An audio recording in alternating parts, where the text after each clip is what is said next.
Italian Football Podcast. Hello everybody and welcome back to another post-match reaction here on the Italian Football Podcast.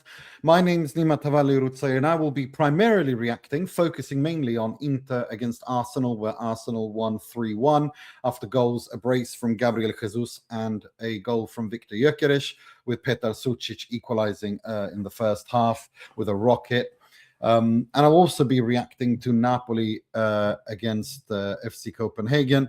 That game, as I'm starting to record, this is not really, is only seconds away from being finished. It's 1-1, where Copenhagen scored despite being down to 10 men, which is a huge miscalculation and gaffe, if one wants to, or misstep rather, if one wants to call it that, for Napoli, should they not win that. But let's start, as the final seconds of that game is ongoing.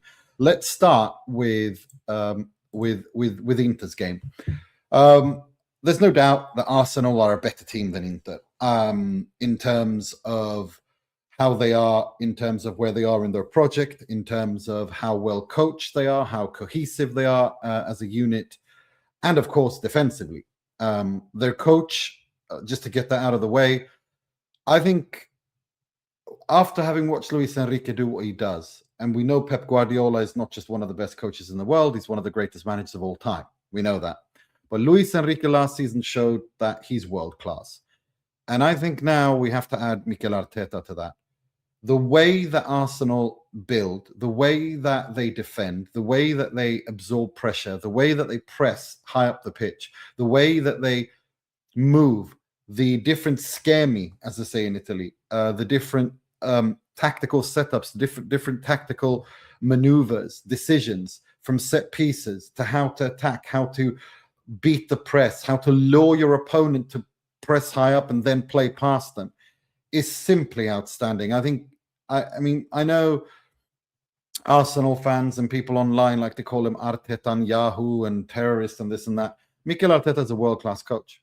There's no doubt about that. And I was a guest on Latte Firm, which is a Arsenal fan channel. A good friend of mine runs that.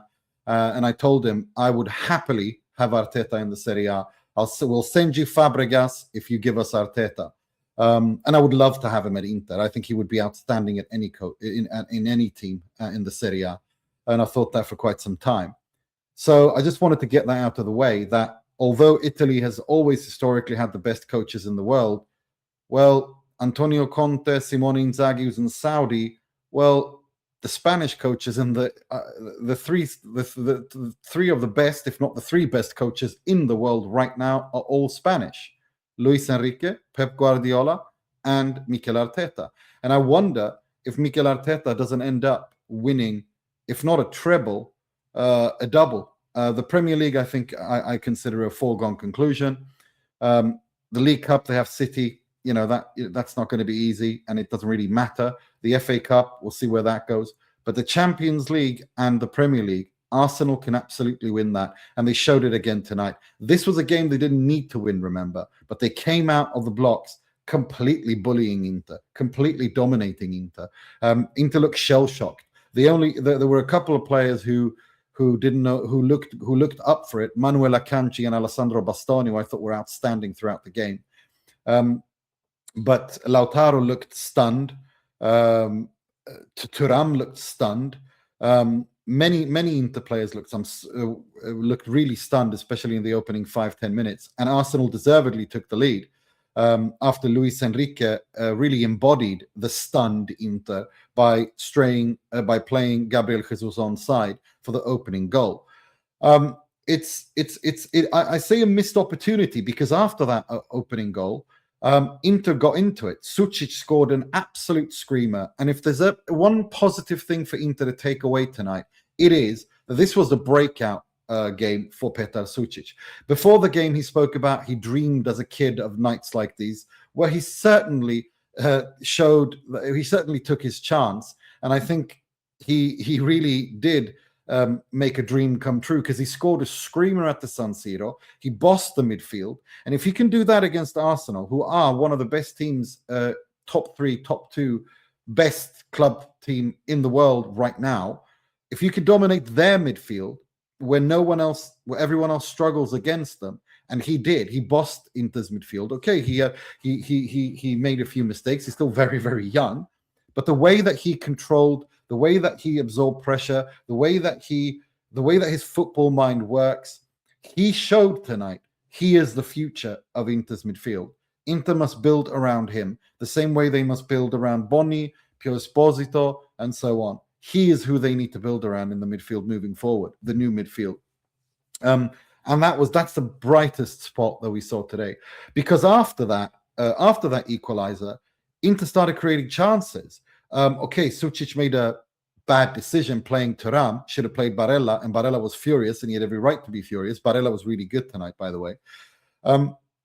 But Thuram's finishing, Lautaro's finishing, was woeful, absolutely atrocious. Let's remember, these aren't 17-year-olds. These aren't up-and-coming players. These are the Senators. That's Inter's captain.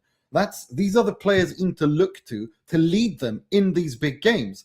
And when Lautaro miskicks a ball like a 6-year-old, and I don't even know what to call what Marcus Thuram did with that finish. He looked like a 3-year-old, stumbling over the ball, mistiming his body, all of those things. This is Inter won't win. Yes, I know a lot of people are going to say, but Lautaro's the 4th greatest goal scorer of Inter. Yeah, so doesn't matter. We're talking about this game. No one's saying he's entirely shit. That's not the discussion we're having. We're talking about this game, and in important matches, Lautaro has gone missing this season. There's no doubt about that. And Marcus Thuram has been missing as well. And these are Inter's Senators. And when the Senators and the people who are supposed to lead Inter don't turn up, Inter don't win. This is Lautaro's Inter. As goes Lautaro, so goes Inter. And Lautaro was good in terms of winning, holding up the ball, winning challenges, playing off, and so did Thuram. They were good in the build-up phase, but they didn't look like they were friends with the ball, as we say in Sweden. Both of them had problems tonight, and therefore Arsenal won. Of course, they scored a goal from a set piece. Hakan Çalhanoğlu wasn't there for Inter, so of course Inter can't really create that much from set pieces, lest we forget that he is the leading cause for Inter scoring off corners and set pieces, as much as Di Marco is great down the other side in terms of crosses from open play. Inter are more of a threat when Çalhanoğlu plays and takes corners and free kicks. There's no doubt about that. But it was a game where Arsenal imposed themselves and showed that they're a real candidate to win the Champions League as well as the Premier League. But Inter were no mugs, and they did show that Arsenal were vulnerable and there were weaknesses, and you can expose them. But unfortunately, the leading players at Inter did not step up. They missed, and you have to step up, and you have to be ruthless in these situations. Zielinski, Barella, and Sucic were good, in my opinion. Luis Enrique looked scared. Where you get chances when he was much faster than Miles Skelly, and he hesitated. He's scared to go for it. He doesn't believe in himself. That's a problem. Inter can't have players that don't believe in themselves and are scared. If the shirt is too heavy for you, take it off and go away, because Inter can't afford to play with 10 men. And to be honest, Christian Chivu's decision to play with Francesco Acerbi when Viktor Gyökeres was not playing was essentially meant that Inter were playing with 9 men. Because Francesco Acerbi against the prima punta, number 9, like a Gyökeres, that's a different player altogether than against Gabriel Jesus, who ran circles around him, pulling him out of position much faster. Generally speaking, we all know that Inter have to buy a new defender. Acerbi's way past his best, but that it was a mistake to play him, to start him, especially when Gyökeres was on the bench. Now Gyökeres did come on, and as I said on the Latte Flame yesterday, Swedes always score at the San Siro against Inter. Even a mediocre player like Albin Ekdal scored a hat-trick against Inter at the San Siro, playing for Zdenek Zeman's Cagliari, which I remember really well because SempreInter.com was the only Swedish media that he spoke to in Swedish, and our interview with him was broadcast all over Swedish media. But I digress. I remember that, but this is what I mean about Swedish players score it against Inter at the San Siro. And it is what it is. So I was certain that he was going to score. But given the chances that Inter created, they could have punished Arsenal. They really could, but they weren't able to take it. Lautaro and Thuram need to be ruthless when Inter get those chances. Other than that, Kivu being outclassed and outcoached tactically by Arteta is expected. Again, we can't expect Kivu, who has barely one season of experience at this level, with Arteta, who's been at Arsenal for more than half a decade. So it was, that was bound to happen. Yeah, if you appoint an inexperienced manager, you have to be patient with him. But the big match curse lives on. 3 losses in the Champions League in as many games, all against the big teams: Liverpool, Atletico Madrid, and now Arsenal. In the Serie A, we all know that as well. The difference is, of course, the last season Simone Inzaghi struggled in the Serie A as well, but he did really well in the Champions League. Inter have now regressed in the Champions League. There's no doubt about it. And that is, again, due to this, despite having a better squad on paper than they've had throughout any of the seasons that Inzaghi was there, in terms of depth and height, in terms of quality, as well as, some would argue, even Antonio Conte's Scudetto's side, in terms of depth. You could make an argument. But I personally hold them at the same level. But regardless, this is what happens. This is why coaches matter. This is why it matters to have an experienced coach who knows what he's doing at this level. Kivu has done brilliantly, winning all the other games against the smaller and medium-sized teams, which he has done in the Serie A as well as in the Champions League. But when it comes to the top teams, he's just not there. And that's what I meant when I said that I don't think I don't think he's not ready for this job, because Inter are 2-time Champions League finalists, and they're a team who should be have experienced coaches to help them take the next step. Well, clearly Inter aren't going to be anywhere near the final of the Champions League this season. They have to focus on the Scudetto. That seems to be, based on what Akanji and others have said, what they're doing anyway. But now they're going to have to play 2 more games, which might put the Serie A title credentials at risk as well, because they're going to have to play 2 more games in the Champions League in this in the playoff stage, or not into what do you call it? Not round of 32, but before the round of playoff, we can call it playoff stage. A word escaping me. And that could put Inter into a precarious position in the league. They're only 3 points ahead of Milan.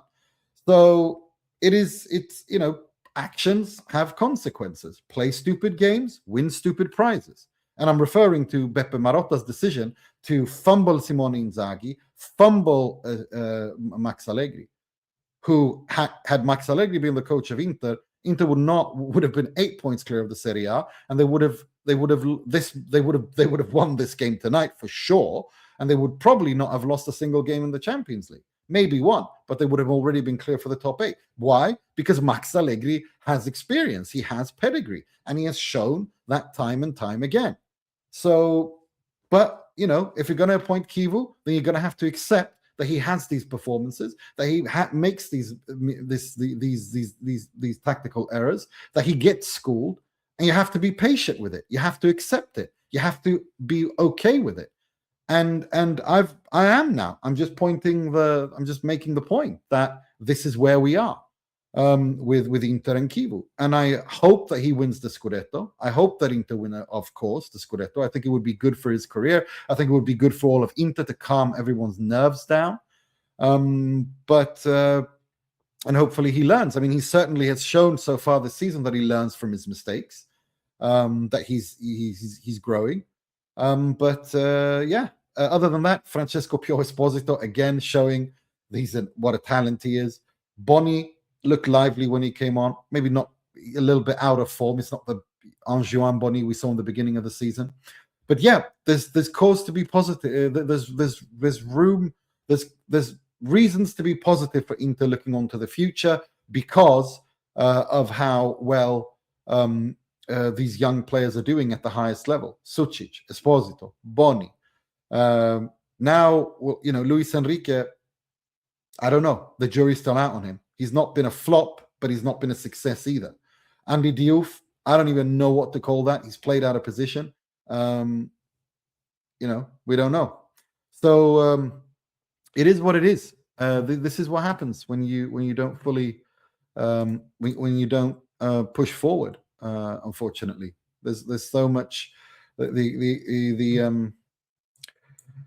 The competition is so fierce at the top of the European football and the Serie A that if you leave room for complacency, the others catch up to you. Whether it's through a manager that's not ready, or if you don't buy players, like last summer, not this summer, but the last summer, when Inter were reigning champions, ran away with the Serie A, and they didn't properly invest like they did the last time they won the Scudetto, albeit for far more different reasons. As for Napoli, they drew against 10 men Copenhagen away. Jordan Larsson, who is Henrik Larsson's son, equalized. Scott McTominay gave them the lead.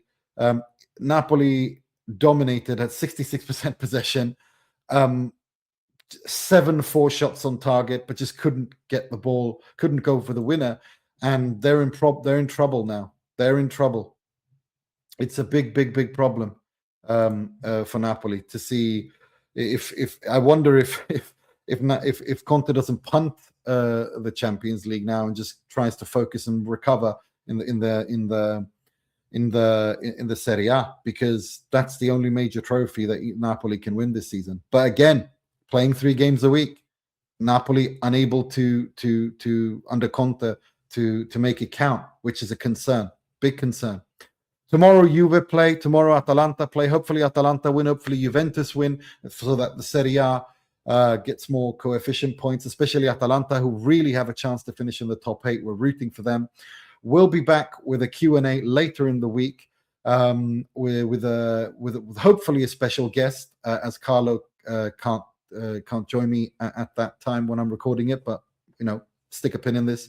And that's obviously only available in full for patrons on patreon.com/TIFP, $3.99 a month, or YouTube memberships. The rest of you who are watching this on YouTube, if you don't want to be members, check out all our content, hit like, subscribe, comment, and you'll get the Q&A, but divided 2-3 parts over the next couple of days after we recorded on Thursday.